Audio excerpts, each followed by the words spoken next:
tell them check out the blog, bro. YouTube channel called MKO. It's pugilism, boxing algorithm. M stand for Marvin and Kevin's initials KO. Yeah, go tell them. Ladies and gentlemen, we're back again.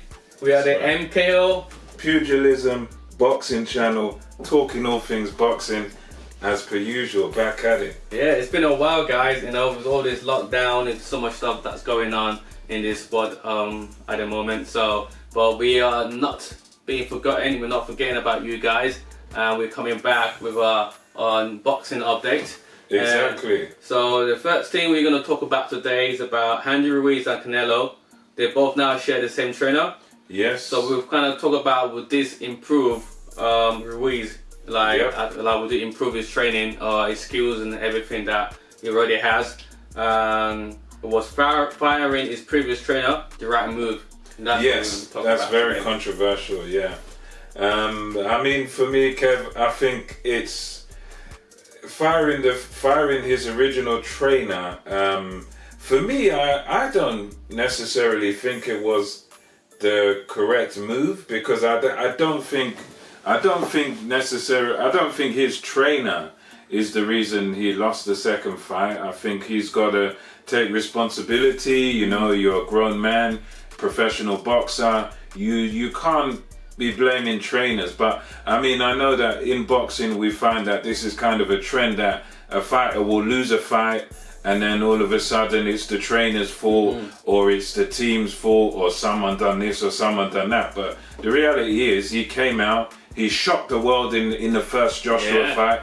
That was the same trainer that he took into the second fight. So, you know, in the second fight he decided to balloon up in weight, 21 stone or wherever he was. You know, and at the end of the day, in professional boxing, the fighter is the boss. So it's like the fighter. So like, even we can remember Audley Harrison. He used to dictate how many rounds he was doing in sparring, and so Ruiz, he's got to take responsibility for himself. It's not the coach's fault. The coach led you to shock the world and beat Anthony Joshua first fight. So, you know, there was nothing wrong with him then. So I don't personally think there's anything wrong with him now. I think it's just a thing of, well, you lost and you got to find some excuse, some way of getting over it mentally. So, I mean, yeah, that's kind of my thoughts on the firing of the first trainer. I mean, I totally agree with you there, Marv. You can't blame the trainer for your failure. You know, the trainer's job is to get you to train, you know, make sure you don't miss your session, to motivate you, encourages you. And at the end of the day, you're going to do whatever you want to do if you don't want to listen to the trainer. And that's what the trainer said. He wasn't listening. I mean, we all saw the 24/7, or he has another program that he does inside himself. I forgot what it's called, but yeah, he was like seeing Andy Ruiz eating tacos, drinking fizzy drinks, and also when he got to Saudi Arabia for the fight, it was like the first thing I saw him doing on Instagram was eating food. You know, they brought all this different type of food. He was just eating, like, you know. In my mind, I was thinking, is this guy fighting Anthony Joshua in a couple hours from now? Why is he?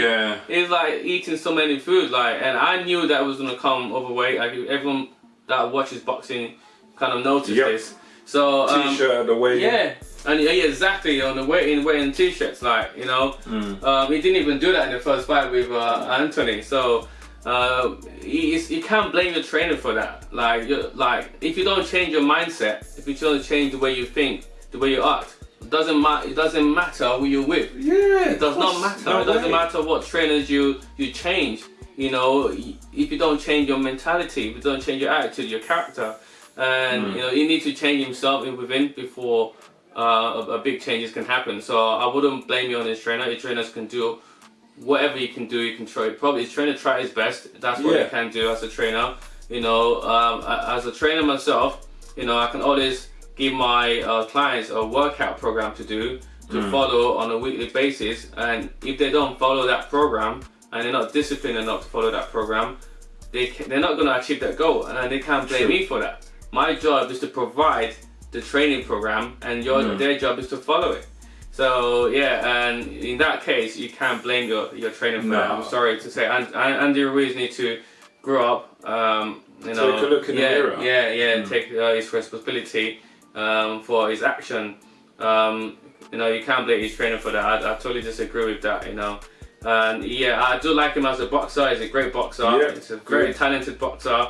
All he needs is discipline. Yes. You know, once you can get that discipline, Marv. Yeah, he can. Who's to stop him winning another title again? I mean, it's going to be tough, of course. You know, there's guys have sort of seen a bit of a blueprint to beat him now, so it will be interesting to see what Eddy Reynoso can do with him. I mean, Reynoso and Chapo, the other trainer, I think his name is the father. So that's the people. Brilliant job. Yeah. That's because that's the father of this Eddy Reynoso, who is the trainer of Canelo Alvarez. So, I mean, in a sense, this can be a possible good move because they say success breeds success. Yeah. So, hopefully for Ruiz's case, he can see the success of Canelo and he'll be around now the discipline of Canelo and he'll see, wow, this is how a pound for pound guy trains.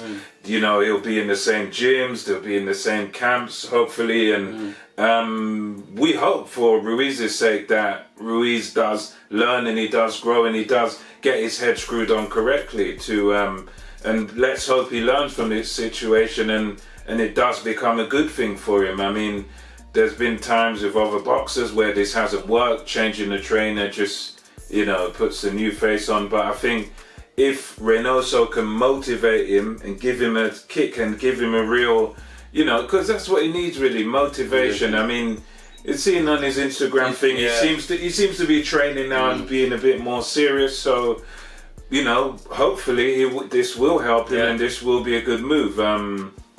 Again, it's a matter of only time will tell. That's right. We'll have to see him fight somebody first and, you know, see what happens after this lockdown and, you know, we'll have to see with Ruiz, you know. As they say, the proof of the pudding is in the tasting, so the tasting will be, in this case, the fighting. We will have to see with him. That's right. Hopefully he does well, hopefully he's learned his lesson now to be disciplined, but again, only time will tell. It's a move that is a bit of a, I don't agree with it 100%, but I get where he's coming from.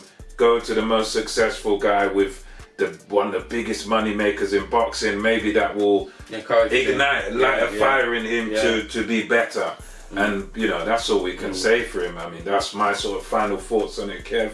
I think that's the right thing for him to do. I agree with what you said at the end there. So, yeah, some people need motivation. They need they feel they need to have something that's worth fighting for, you know. Maybe that's what Ruiz needs. So let's hope that's what. Let's hope he finds what he's looking for. Let's hope so. Okay. Indeed.